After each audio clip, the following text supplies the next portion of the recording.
year, PlayStation got a taste, or at least was shown how much money they could make from a live service game. Just with Fortnite being in the PlayStation store, they made 30% of the profit that they would get from the store, like from V-Bucks and all that stuff. Just from that alone, PlayStation paid for the R&D for the PS5. And from a business standpoint, I can understand and get behind the fact that they probably wanted to dive into live service games. But I would not have done it the way PlayStation did. PlayStation did one of the dumbest things ever, and instead of diving into the scene, they completely submerged themselves and became one with whatever that they were diving with, and it kind of blew up in their face. While yes, there have been diamond in the like Helldivers 2 and like MLB The Show, and that's pretty much where the list stops. Like, PlayStation has had at least 7 to 8 live service games been canceled,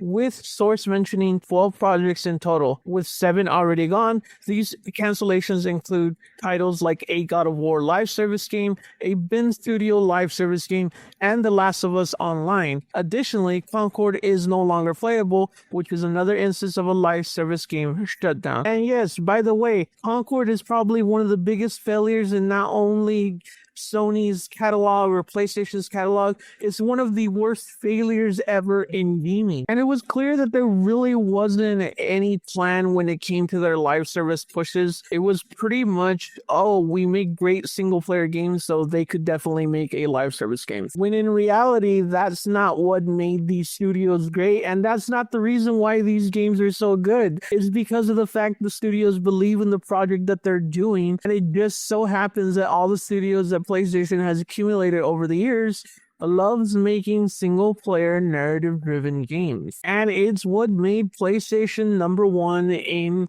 the console space, is the fact that, yes, PlayStation just makes great games. Their first-party studios are by far the HBO level of video games, of where, yeah, it's not TV, it's HBO, yeah, it's a PlayStation game. PlayStation games have very much been every year at least have a Game of the Year contender every year at the Game Awards. I think the funny thing about this entire live service push is that when we see all the things that were really bad about this like live service push, is the fact that a lot of these games like that were successful games that were going to come out anyways, even if they didn't do a live service push. Gran Turismo, the online version of the game, was going to come out anyways. Helldivers 2 has been in development for like 8 years. MLB The Show has been a live service game for the longest time that makes PlayStation a lot of money. If they would have just let their studios do what they're good at, it wouldn't have been an inevitability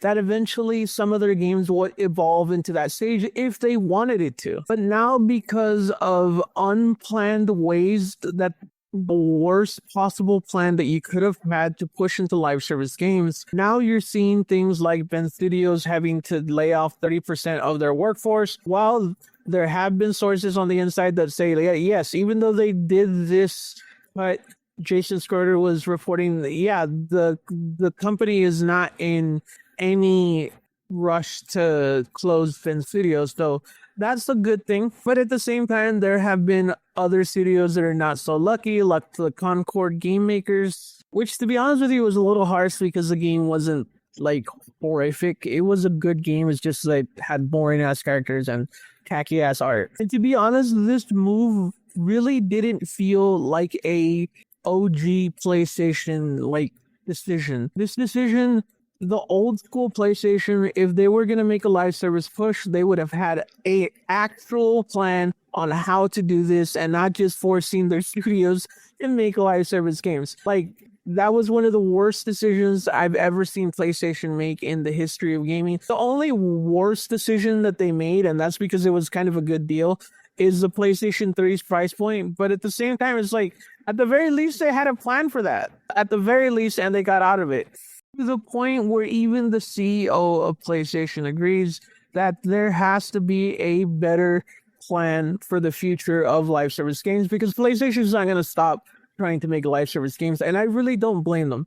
I really don't blame them. Not they need almost every single company is going to be trying to get that Fortnite cash. Not everybody's going to be able to like replicate exactly what Fortnite is doing, because they're doing like almost 1.5 million players active at any moment, but at least have better gates into how to, okay, this is how the live service game is going, this is what we need to do to fix it, and so on and so forth. PlayStation has clear gates when it comes to their single player games and when it comes to their first party studios, but this is something completely new to them, and it is kind of embarrassing that they didn't have a plan to begin with. But now that the CEO is admitting that they didn't have a good plan, I hope that in the future that these live service games are better planned out and more appropriately funded. Like $200 million is an insane amount to put onto a company that's never made a live service game in the first place. Let me know what you think in the comment section. Do you think PlayStation's been doing a good job? Do you think they've been doing a bad job when it comes to their live service games? Let me know what you think below. And remember,